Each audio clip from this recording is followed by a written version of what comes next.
How do I motivate myself to write? Well, this is a really interesting question. I don't always talk about this in class, so I'm glad you brought it up. Right now, you should be motivated to write, for some of you, by the fact that you have to turn in assignments. Don't feel bad if you need external motivation to make you do things. One of my big sort of philosophies in life is success in all aspects of life can often be traced to learning how to make yourself do the things you want to have done, right? That's what adulting is about. I'm explaining to my 13-year-old. As you become adult, your job as a teenager to figure out how to have done things.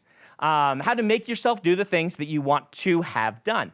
And the trick is every human being is motivated in slightly different ways. And exploring what motivates you and what makes you create the things that you want to have created is a wonderful thing to be working on throughout the course of your life. For me, I am motivated, I noticed, very much by kind of watching numbers count up. I'm the first video game generation, right? The first generation of people who had Ataris and Nintendos when they were kids. And video games are very good at exploiting this. Watching your little bar count toward the next level is basically like the entire thing for video games. But it's also there in books. I always like watching how many pages are left in a book. I like knowing what % of the book I'm through. That gives me natural motivation to finish it. When I realized this, I started keeping track of my daily word counts and having a spreadsheet that says, this is how much I did today, this is how much I finished per hour, and this is what % I am done of this book by projection. Those of you who are fans of my work and have visited my website might know that there's a progress bar counting up on my website to the finishing of my books. This is because my process naturally lends me to this.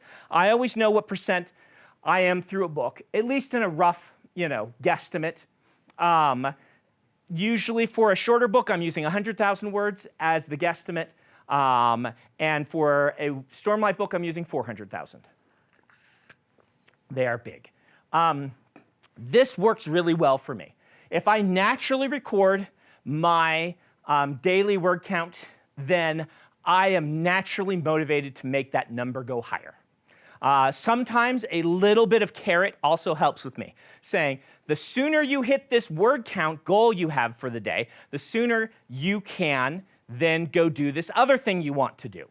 That works pretty well for me as well. And this really is handy because I can then project how long it will take to write a book.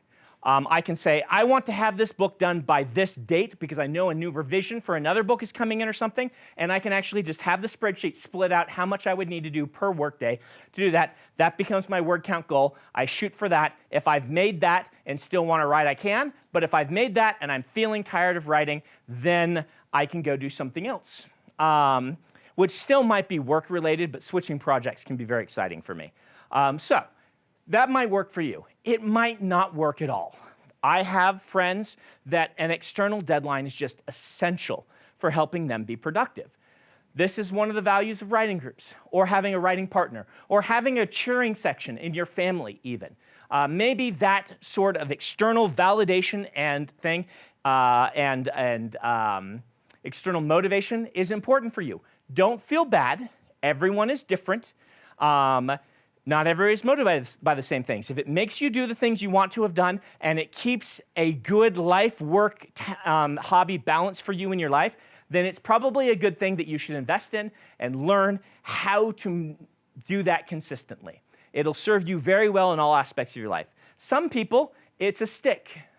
They say the carrot and the stick. The stick can be, unless I meet my word count goal, I can't do this. Or if I fail to meet my word count goal, I must email my entire writing group and say I didn't meet it today. And they have already been told not to say, that's okay. They've been told to say, you can't have any chocolate today. And then I don't get any chocolate, right? Like, whatever it is for you, figure out what it is, practice that, refine it, and use it.